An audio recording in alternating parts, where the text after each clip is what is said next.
itulah tradisi suci para rasul. Oke? Mudah-mudahan dipahami. Bapak Ibu, tolong beritahukan saya, apakah saya berbicara ini terlalu cepat? Takutnya orang tidak mengerti karena terlalu cepat. Tolong diberitahukan pada saya. Oke. Sekarang kita masuk kepada magisterium gereja. Kan ada yang bertanya. Sampai di situ dulu tentang tradisi suci para rasul. Sekarang kita masuk kepada magisterium gereja. Oke? Mari kita belajar supaya tidak salah paham lagi. Oke. Di sini ada materi yang juga saya persiapkan juga. Mari kita lihat. Apa sih magisterium? Jangan sampai ada yang ngarang-ngarang tentang magisterium. Jangan sampai pengertiannya tidak sama dengan yang diyakini oleh gereja Katolik. Berbahaya. Itu sama saja Anda menyebarkan hoaks. Magisterium gereja Katolik. Kita jelaskan dari pengertiannya dulu. Apa itu magisterium? Magisterium adalah wewenang mengajar gereja. Wewenang ini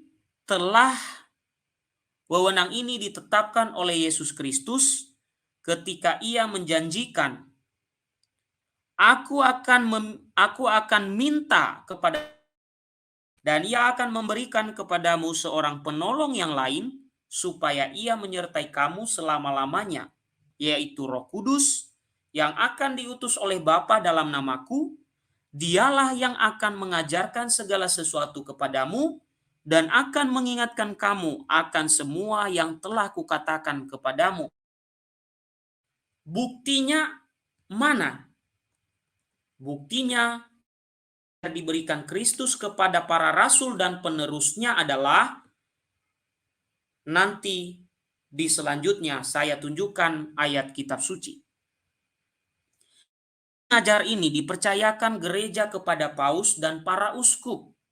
Seperti dinyatakan dalam Vatikan II, Dei Verbum artikel 10 juga dinyatakan ya dalam Konsili Vatikan kedua, yaitu dalam dokumen Dei Verbum Sabda Allah artikel 10. Adapun tugas untuk menafsirkan secara otentik secara otentik sabda Allah yang tertulis dan diturunkan itu dipercayakan hanya kepada wewenang mengajar gereja yang hidup, yang kewibawaannya dilaksanakan atas nama Yesus Kristus. Contoh kuasa mengajar gereja adalah ketika para rasul melakukan konsili atau sidang Yerusalem. Kita lihat ya Bapak Ibu, sidang Yerusalem terutama di dalam ayat 28. Itu adalah contoh magisterium gereja. Oke, saya tunjukkan contohnya. Sebelum saya tunjukkan yang lain ya. Saya tunjukkan contohnya adalah Kisah Para Rasul 15 ayat 28. Itu contoh kuasa mengajar. Mari kita lihat. Contoh kuasa mengajar itu seperti apa sih? Atau apa sih yang mereka ucapkan? Ya. Oke, kita lihat. Terutama ayat 28. Oke, sebentar saya tunjukkan kepada Bapak Ibu. Terutama ayat 28. Oke. Nah, mereka mengatakan atas nama Kristus, keputusan yang mereka ambil adalah keputusan Roh Kudus. Itulah kuasa mengajar yang dimaksud. Dan yang berkumpul di dalam sidang Yerusalem itu adalah bukan orang awam, tapi para uskup. Ya, kalau orang sekarang kan nggak punya uskup. Kelompok-kelompok bom-bom itu kan nggak ada yang namanya uskup. Ya, semua. Nah ini, ayat 28 ini Bapak Ibu ya. Kisah Para Rasul 15 ayat 28. Setelah mereka berbicara tentang pengajaran iman, para uskup ini, termasuk Rasul Petrus di dalamnya, termasuk uskup Yerusalem di dalamnya, dan uskup-uskup yang lain, setelah mereka menetapkan suatu pengajaran dalam konsili itu, apa yang mereka nyatakan? Dan selalu ada kata-kata ini dalam dokumen-dokumen konsili-konsili selanjutnya.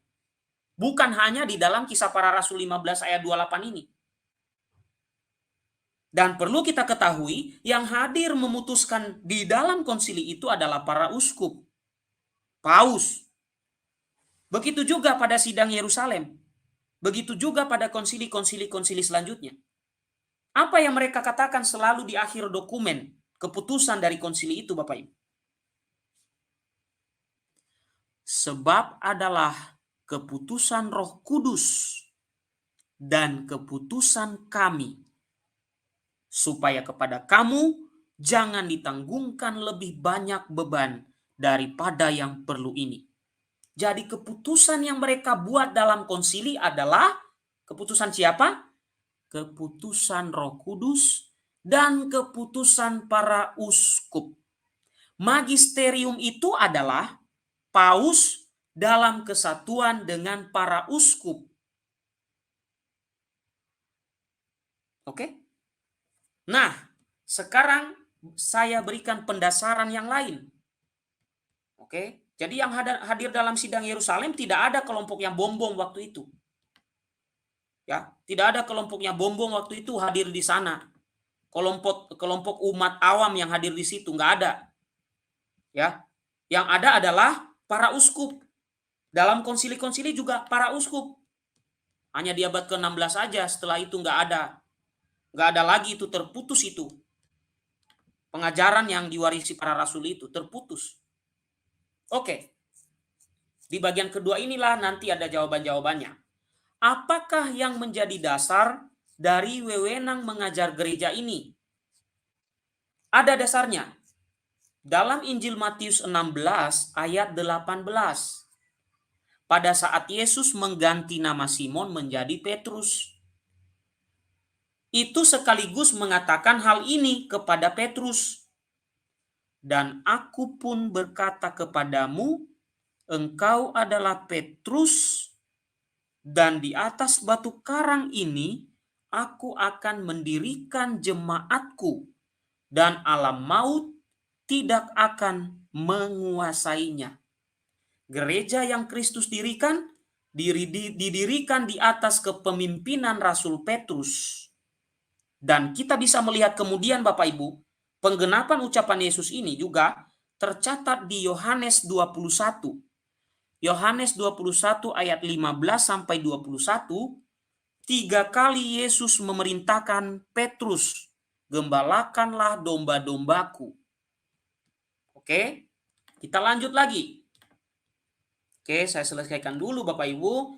Ini sedikit lagi, nanti saya akan naikkan yang mau bergabung.